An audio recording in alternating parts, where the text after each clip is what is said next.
السلام علیکم ورحمۃ اللہ وبرکاتہ۔ سادگی کے دنوں کی بات ہے۔ وہ دن تھے جب شادی سے پہلے لڑکی کی تعلیم نہیں پوچھی جاتی تھی اور نہ لڑکے کا کاروبار پوچھا جاتا تھا۔ بڑے بزرگ زبانی کلامی رشتہ کیا کرتے تھے، بارات پیدل جایا کرتی تھی، ڈولی پہ دلہن کو ودا کیا جاتا تھا۔ رشتے توڑنے کا نہیں، رشتے نبھانے کا رواج تھا۔ خوشبو ہوا کرتی تھی ہر رشتے میں۔ وہ جو دوست ہوا کرتے تھے وہ دوست تھے، منافق نہیں ہوا کرتے تھے۔ جگن اتنی پڑھی لکھی نہیں تھی، غریب گھر کی بیٹی تھی، سادہ سی تھی، ابھی 16 سال کی تھی۔ بڑے بزرگوں نے اس کا رشتہ کر دیا۔ دور کا رشتہ دار ایک لڑکا تھا جو 10ویں پاس تھا۔ اس زمانے میں 10ویں پاس ہونا ماسٹر کی ڈگری کے برابر ہوا کرتا تھا۔ دونوں نے ایک دوسرے کو دیکھا نہیں تھا، بس بڑوں کے کہنے پر شادی طے پائی تھی۔ لڑکا جس کا نام شکور تھا بہت ہی اچھا لڑکا تھا۔ شادی سے کچھ دن پہلے اس کی آرمی میں بھرتی ہو گئی تھی سپاہی کے طور پر۔ جگن پڑھی لکھی تو نہیں تھی، لیکن اخلاق ایسا تھا کہ کہیں بہتے ہوئے پانی کی لہروں کی خوبصورتی سا تھا۔ وہ خوبصورت تو نہیں تھی، سادہ سی تھی، زمانے کی چالاکیاں اس کو نہیں آتی تھیں۔ 3 بھائیوں کی اکلوتی بہن تھی، بہت لاڈلی سی تھی، اپنے بھائیوں کی، اپنے ماں باپ کی۔ اس کو پڑھنا لکھنا نہیں آتا تھا، لیکن محبت کی آنکھیں پڑھ سکتی تھی۔ ماں باپ کی لاڈلی ایک نئے سفر پر نکل گئی تھی، زندگی کی سرد ہواؤں کو جھیلنے کے لیے چل دی تھی۔ شادی کا دن تھا، شکور دولہا بن کے دروازے پر آ چکا تھا۔ وہ دولہا بنا کوئی شہزادہ لگ رہا تھا، گھوڑے پہ سوار تھا، سر پہ سہرا تھا۔ اس کی نیلی نیلی سی آنکھیں جیسے کسی کو بھی گھائل کر سکتی ہوں۔ گلاب کا ہار پہنا ہوا تھا، وہ کہ جیسے مہکتا پھول سا لگ رہا تھا۔ سب باراتی خوشیاں منا رہے تھے، رسم نکاح ہوئی، دونوں محبت کے رشتے میں بن چکے تھے۔ ایک نئی زندگی کا آغاز ہو چکا تھا۔ وہ دونوں اجنبی ایک ہو گئے تھے، دونوں نے ایک دوسرے کو دیکھا نہیں تھا، بن دیکھے دونوں نے ساتھ نبھانے کی قسمیں کھا لی تھیں۔ دونوں نے ایک دوسرے کو بنا دیکھے زندگی بھر کے لیے قرار کر لیا تھا۔ رخصتی کا وقت تھا، بھائیوں کی لاڈلی آج جدا ہو رہی تھی۔ وہ بھائی جو ہر بات میں بہن کو آواز دیا کرتے تھے، ان بھائیوں کی بہن کسی اور کا ہاتھ تھام کے پرائی ہو چلی تھی۔ آنسو چھلکتے ہوئے وہ رخصت ہو گئی تھی۔ آخری بار گھر کو پلکیں اٹھا کر دیکھا تھا، اس گھر کو خیر بات کہہ کر ڈولی میں بیٹھ کر ودا ہو گئی۔ نئی زندگی منتظر تھی، نئے رشتے، نئے چہرے تھے، گھر نیا تھا، ہر چیز پرائی تھی۔ پہلی رات تھی، شکور نے شکرانے کے نفل ادا کیے، ہاتھ تھاما اور کہنے لگا، ہماری زندگی کا آغاز محبت آج سے شروع ہوا۔ بسم اللہ سے دعا کرتا ہوں میں ثابت قدم رہوں، میں آپ کو سارے حقوق دے سکوں۔ بہت ہی اچھا لڑکا تھا، کہنے لگا، میں امیر نہیں ہوں، کچا مکان ہے، چھت لکڑی کی ہے، بارشوں میں چھت سے پانی بھی ٹپکتا ہے، محنت کروں گا انشاءاللہ، ہم پکا گھر بھی بنا لیں گے۔ اس زمانے میں پکا گھر ہونا آج کے زمانے میں تاج محل ہونے کے برابر ہوا کرتا تھا۔ جگن نے ہاتھ تھام کر کہا، آپ کی محبت، آپ کا پیار میرے ساتھ ہے تو مجھے فرق نہیں پڑتا، یہ گھر کچا ہو یا ماربل و فانوس لگا ہو، آپ کا ساتھ ہو تو میرے لیے یہ گھر جنت ہے۔ دونوں میں محبت حد سے زیادہ تھی۔ دن گزرتے گئے، دونوں میں محبتیں بڑھنے لگی تھیں۔ شکور ڈیوٹی پہ چلا جاتا، مہینے کے بعد کچھ دن چھٹی آیا کرتا تھا۔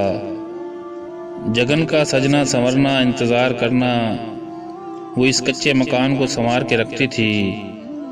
ایک دن ان دونوں میں ناراضگی ہو گئی تھی۔ جگن نے ماتھا چوم کر کہا، شکور، تم سے ناراض ہو کر میں ایک سانس نہ لے سکوں، ہماری شادی کو 7 مہینے ہو گئے ہیں۔ وہ شکور کی ایک پل کی بھی دوری برداشت نہ کر سکتی تھی۔ وہ بہت خوش رہا کرتے تھے۔ شکور کی پوسٹنگ دور ایک شہر میں ہو گئی تھی۔ وہ اسے خط لکھا کرتا تھا۔ شکور کے گھر کے حالات ایسے ہو گئے تھے کہ شکور کے بابا بیمار ہو گئے تھے، علاج کے لیے پیسے چاہیے تھے۔ شکور کی جتنی تنخواہ تھی وہ کم تھی، اس سے گھر کا خرچہ، باپ کا علاج ممکن نہیں تھا۔ جگن، جس نے کبھی گھر سے باہر نکل کے نہ دیکھا تھا، اس نے ایک گائے ادھار پر لے لی۔ اس کو چارہ ڈالنا، اس کا دودھ بیچنا، گھر کے حالات کے لیے وہ گھر کا سکون چھوڑ کر خود محنت کرنے لگی تھی۔ شکور نے کہا کہ جگن میری جان، کیا ضرورت ہے تم کو کام کرنے کی؟ جگن نے کہا شکور میرے سرتاج، ہمارے حالات اچھے نہیں تو کیا ہوا، ہم مل کر ایک دوسرے کا سہارا بنیں گے نا۔ اللہ نے رحمت کی، ان کے ہاں بیٹا پیدا ہوا، بہت خوشیاں منائی گئی تھیں۔ بیٹے کی پیدائش پہ جگن بہت محنت کیا کرتی تھی۔ اس نے ایک گائے ادھار رکھی تھی، پھر 1 سے 2، 2 سے 3 ہو گئیں۔ وہی چارہ ڈالا کرتی، وہ کاٹ کر خود لایا کرتی تھی، دودھ بیچا کرتی تھی۔ اس طرح گھر کا نظام چلانے لگی۔ وہ بہت وفادار بیوی ثابت ہوئی تھی۔ اپنے سسر کو اس نے اپنا باپ بنا کے رکھا تھا، ساس سے کبھی جھگڑا نہیں کیا تھا۔ وہ رشتے نبھانے والی تھی، اس کو غصہ کبھی نہیں آیا تھا۔ وہ ان پڑھ تھی لیکن رشتوں کو خوب سمجھتی تھی۔ وہ کبھی ہار نہیں مانتی تھی، اس میں انا نہیں تھی۔ شکور خدا کا شکر ادا کیا کرتا تھا، اللہ نے اسے وفا والی ہم سفر دی ہے۔ شکور جو کبھی گھر آتا دیکھتا اپنے گھر کو، جگن نے کچھ مکان کو مہکا دیا تھا، وہ سینے سے لگا کے کہا کرتا تھا کہ جگن تم سے پہلے یہ گھر تو تھا لیکن یہ مہک نہیں تھی۔ جگن ماتھا چوم کے کہا کرتی تھی کہ شکور یہ سب خوشبو تمہارے ساتھ ہی تو ہے، تمہارے بنا میرا کیا وجود ہے۔ سب بہت خوش تھے، لیکن ایک دن آیا کہ شکور کے باپ کی موت ہو گئی، وہ دنیا چھوڑ کر چلے گئے۔ باپ کے جانے کے بعد شکور کا سہارا جیسے چھن گیا ہو۔ شکور بہت اداس رہا کرتا تھا۔ شکور کے باپ کے مرنے کی دیر تھی، سب رشتہ داروں نے نظریں پھیر لی تھیں۔ سب نے کہا جس گھر میں تم لوگ رہتے ہو وہ ہمارا ہے۔ ایک نے کہا میرے پاس اس کے پیپرز ہیں، یہ گھر خالی کرو جلدی سے۔ قسمت کا کھیل تھا، شکور کی ملکیت میں بس ایک ٹوٹی ہوئی حویلی تھی جس میں گائے بھینسیں بندھی ہوئی تھیں۔ جگن پھوٹ پھوٹ کر رونے لگی۔ جس گھر کو اس نے دن رات ایک کر کے اتنا سجایا تھا، وہ گھر آج اس کا رہا ہی نہیں۔ شکور نے کہا جگن مجبوری ہے، یہ گھر چھوڑنا پڑے گا۔ وہ اپنا سامان لے کر حویلی میں شفٹ ہو گئے۔ وہاں ایک کمرہ تھا، اس کے اوپر چھت کھجور کے پتوں کی تھی۔ جگن نے شکور کا ہاتھ پکڑا اور کہنے لگی شکور اداس نہ ہوں آپ، میں ہوں نا آپ کے ساتھ۔ یہ وہ لمحہ ہوتا ہے جب ہم سفر کو ہم سفر کی ضرورت ہوتی ہے۔ محلوں میں رہنے والے تو ہزاروں مل جاتے ہیں، برے حالات میں ہم سفر قدم چومیں تو محبت کا بھرم رہتا ہے۔ وہ دونوں اس گھر میں رہنے لگے۔ اللہ نے کرم کیا تھا، 5 بچے تھے، 3 بیٹے 2 بیٹیاں تھیں۔ بیٹیاں چھوٹی تھیں۔ شکور نے اپنے بچوں کی تصویریں بنوا کے ایک صندوق میں رکھ دی تھیں۔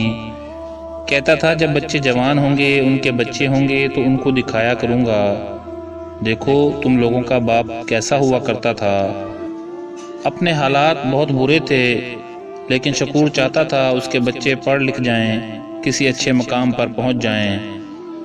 جگن سارا دن گھر کے کام کیا کرتی تھی، گائے بھینسوں کو چارہ ڈالا کرتی تھی۔ وہ اپنے بھائیوں کی لاڈلی، اب دن بھر کام کرتی تھی۔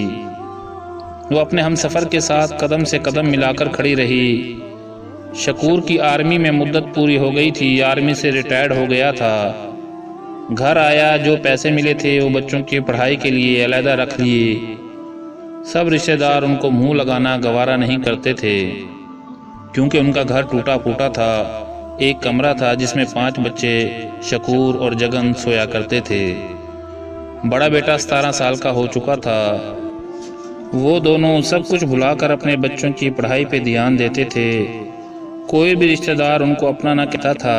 جگن وقت کے ساتھ ساتھ بیمار رہنے لگی تھی۔ شکور ہاتھ تھام کر کہا کرتا تھا جگن میری جان، میرا ساتھ چھوڑ کر نہ جانا، تمہارے بنا میں کچھ بھی نہیں ہوں۔ بیٹے تو بڑے ہو گئے ہیں لیکن بیٹیاں چھوٹی ہیں، مجھے بیٹیوں کی بہت فکر رہتی ہے، تم اپنا خیال رکھا کرو۔ جگن آنکھوں میں آنسو لیے کہا کرتی تھی، میری جان، میں نے بہت سفر طے کیا ہے تمہارے ساتھ، اب مر بھی جاؤں تو کیا بھلا۔ شکور نے ہونٹ چوم کر کہا، ابھی تو بیٹوں کی شادی کرنی ہے جگن، میں تم کو کچھ نہ ہونے دوں گا، تمہارے بنا کون سنبھالے گا ہم کو، تمہاری بیٹیاں تمہارے بنا ایک پل بھی نہیں رہ سکتی۔ جگن نے مسکرا کر کہا، شکور پریشان نہ ہوں، مجھے کچھ نہیں ہونے والا، سب رشتہ دار تانا دیا کرتے تھے، نہ گھر ہے نہ زمین نہ جائیداد، اور بچوں کو پڑھا رہے ہیں، کچھ نہیں تو کہا اپنے بڑے بیٹے کو کام پر لگا دو، حالات کچھ ٹھیک ہو جائیں گے۔ لیکن جگن کہا کرتی تھی، جب تک ہم میں سانس ہے ہم ہیں کام کرنے کے لیے، اپنے بچوں کو پڑھانا ہے۔ وقت گزرتا گیا، بڑا بیٹا پولیس میں بھرتی ہو گیا، بہت خوش ہوئے تھے، جگن کا خواب پورا ہوا تھا، شکور بہت خوش تھا۔ شکور سب لوگوں کو خوشی خوشی سے بتایا کرتا تھا کہ دیکھو میرا بیٹا پولیس میں بھرتی ہو گیا۔ سب رشتہ داروں کے بڑے بڑے مکان تھے، خوبصورت گھر بنا لیے تھے، وہ شکور کو ان کے بچوں کو غریب سمجھ کر اپنے گھروں میں آنے نہ دیا کرتے تھے، کیونکہ ان کے کپڑے پھٹے ہوا کرتے تھے، غریب تھے نا۔ ایک دن شکور نے جگن سے کہا، ہمارا چھوٹا بیٹا کہہ رہا تھا کہ چاچو نے کار لی ہے، اللہ ہم کو بھی کار دے گا، ہمارا بھی اتنا بڑا گھر ہوگا۔ وہ حسرت بھری نگاہوں سے لوگوں کے بڑے بڑے گھر دیکھا کرتا تھا۔ جگن سینے سے لگا کر کہا کرتی تھی، شکور میری جان، اللہ ہم کو بھی دے گا، تم کیوں اداس ہوتے ہو؟ شکور کہا کرتا تھا، سب رشتہ دار پھر ہمارے گھر بھی آیا کریں گے نا۔ جگن کی آنکھوں میں آنسو تھے، اس نے کہا، شکور سب آئیں گے، تم پریشان نہ ہو۔ ایک دن جگن بہت بیمار ہو گئی تھی، ایمرجنسی ہسپتال لے کر گئے، سب بچے رو رہے تھے، بیٹیاں ماں کو دیکھ کر زور زور سے رونے لگی تھیں۔ جگن نے اپنی بیٹیوں کو چوما، کہنے لگی، اپنے باپ کا خیال رکھنا، میری شہزادیوں، بھائیوں سے نہ لڑا کرنا، ایک دوسرے کے سر کو تیل لگایا کرنا، کنگھی کیا کرنا، کیا پتا میں اب زندہ رہوں یا نہ۔ شکور چیخ چیخ کر رو رہا تھا، جگن میری جان، تم تو میرا سہارا ہو، تمہارے ساتھ تو ہم جیتے ہیں، تم ہار گئی تو ہم بھی مر جائیں گے، دیکھو تمہارا بیٹا پولیس میں ہے، دوسرا بھی ہو جائے گا، دیکھو نا اپنی بیٹیوں کو کون سنبھالے گا ان کو۔ جگن نے کہا، شکور میں نے 40 سال گزارے ہیں تمہارے ساتھ، شکور بیٹیوں کو کچھ نہ کہا کرنا، ان کو ڈانٹا نہ کرنا، میرے بعد میری کمی نہ ہونے دینا ان کو، وہ بہت لاڈلی ہیں، مجھ سے کوئی غلطی ہوئی تو مجھے معاف کر دینا۔ شکور نے ماتھا چوما اور کہنے لگا، جگن تم کو کچھ نہیں ہوگا، تم کیوں دل چھوٹا کر رہی ہو؟ شکور نے بچوں کو سینے سے لگایا اور جگن کو دیکھنے لگا، خدا سے دعا کرنے لگا، یا خدا میری جگن کو کچھ نہ ہونے دینا، اس نے ساری زندگی بہت کانٹوں بھرا سفر کیا ہے، اب سکون کا وقت آیا تو تم اس کو نہ لے جانا ہم سے، خدا کو ترس آ گیا۔ جگن ٹھیک ہو گئی، گھر آ گئی، وقت گزرتا گیا، دوسرا بیٹا بھی پولیس میں بھرتی ہو گیا، تیسرا بیٹا بیرون ملک چلا گیا، ڈاکٹر کا کورس کر کے اللہ نے ہاتھ تھاما، ان کے حالات ٹھیک ہونے لگے تھے۔ شکور نے اللہ کو سجدہ کیا، غریبی کے دنوں سے اچھے حالات کی طرف سفر شروع ہو چکا تھا۔ شکور نے کیا گھر بنانے کے لیے پلان بنانا شروع کیا تھا، وہ لوگوں سے کہا کرتا تھا کہ اللہ نے مجھے بھی توفیق دی، میں بھی گھر بناؤں گا۔ وہ بھی اب نئے کپڑے پہن کر جایا کرتا تھا لوگوں میں۔ ایک دن گھر بیٹھا اپنے پرانے دن یاد کر رہا تھا، کیا کیا گزری تھی، کیسے حالات سے گزرا تھا، کیا دن دیکھے تھے۔ اسی سوچ میں تھا کہ دل میں درد ہونے لگا، درد برداشت سے باہر ہوا، ہسپتال لے گئے، ڈاکٹروں نے کہا ہارٹ اٹیک آیا ہے۔ جگن نے کہا، اس کو کیوں سوچتے ہو اتنا، اللہ کا شکر ادا کیا کرو، ہمارے حالات بہتر ہو رہے ہیں، بیٹے کمانے لگ گئے ہیں۔ شکور نے کہا، جگن یاد ہے جب ہم بھوکے سویا کرتے تھے، کوئی ہمارا حال تک نہ پوچھا کرتا تھا۔ جگن آنسو چوم کر کہنے لگی، اللہ کا امتحان تھا وہ، اللہ کا شکر ہے ہم کامیاب رہے۔ شکور کا درد بڑھتا گیا، دن بہ دن کمزور ہوتا گیا، بڑے بیٹی کی شادی کر دی۔ ادھر شکور کی حالت بگڑنے لگی تھی۔ شکور کو تو جیسے محسوس ہو چکا تھا اس کا آخری وقت آن پہنچا ہے، وقت جدائی آ گیا ہے۔ وہ اپنی بیٹیوں کو چومنے لگا، وصیت کرنے لگا، جگن میں مرنا نہیں چاہتا لیکن مجھے لگتا ہے اب میں زیادہ وقت زندہ نہیں رہوں گا۔ بیٹیوں کے اچھے خاندان میں رشتہ کرنا اور میری چھوٹی بیٹی کو کسی چیز کی کمی نہ ہونے دینا۔ رات کا وقت تھا۔ شکور نے کہا جگن اپنے تینوں بیٹوں کو بولو کہ وہ مجھے مل جائیں آ کر۔ جگن نے کہا شکور تم کو کچھ نہیں ہوگا، بیٹے کل ہی آ جائیں گے۔ جگن نے بیٹوں کو فون کیا، آنے کا کہا۔ رات کو شکور کا دل کا درد حد سے بڑھ گیا۔ ہسپتال لے جانے لگے تو شکور نے کہا رک جاؤ جگن۔ اس نے گھر کے سب کمرے دیکھے، بیٹیوں کو سینے سے لگایا، آخری بار گھر کے چولہے کے پاس بیٹھا جا کر اور زور زور سے رونے لگا۔ جگن کیا پتہ اب نصیب میں نہ ہو میرا دوبارہ اس چولہے کے پاس بیٹھ کر تمہارے ہاتھ کا کھانا کھانا۔ اس نے گھر کو بے بس نگاہوں سے دیکھا، گاڑی میں بیٹھا اور اوجھل ہونے تک گھر کو دیکھتا رہا۔ وہ وصیت کرتا رہا بیٹیوں کا خیال رکھنا جگن، اپنا بھی خیال رکھنا۔ میرا سفر شاید اتنا ہی تھا جگن، بیٹیوں کو رخصت کر کے آنا تم۔ شکور نے جگن کا ہاتھ چوما اور کہنے لگا جگن بیٹوں کے ملنے تک مجھے بچا لو، مجھے اپنے بیٹوں کو سینے سے لگانا ہے۔ ایک بار اتنا کہنا تھا کہ ہسپتال کے دروازے کے سامنے پہنچے تھے کہ زندگی دگا دے گئی، سانسیں رک گئیں، دنیا بدل گئی، ارمان بکھر گئے، سب خواب خاک ہو گئے۔ جگن چیخیں مارنے لگی۔ جگن کی آنکھوں کے سامنے بارات سے لے کر اب تک کا سارا سفر پل بھر میں گزر گیا۔ شکور ہاتھ چھوڑ کر چلا گیا، جینے مرنے کی جو وجہ تھا جدا ہو گیا۔ دیکھتے دیکھتے دوسرے دن بیٹے آ گئے، باپ کو بے بس نگاہوں سے دیکھنے لگے۔ سکون کا وقت آیا تھا، باپ ہمیشہ کے لیے سو گیا تھا۔ بیٹیاں باپ کو دعائیں دے رہی تھیں۔ آج شکور کے بیٹوں نے بڑے بڑے گھر بنا لیے ہیں، پیسہ ہے، کاریں ہیں، سب کچھ ہے، لیکن آج شکور ساتھ نہیں ہے۔ آج بھی باپ کو یاد کرتے ہیں تو آنکھیں بھیگ جاتی ہیں۔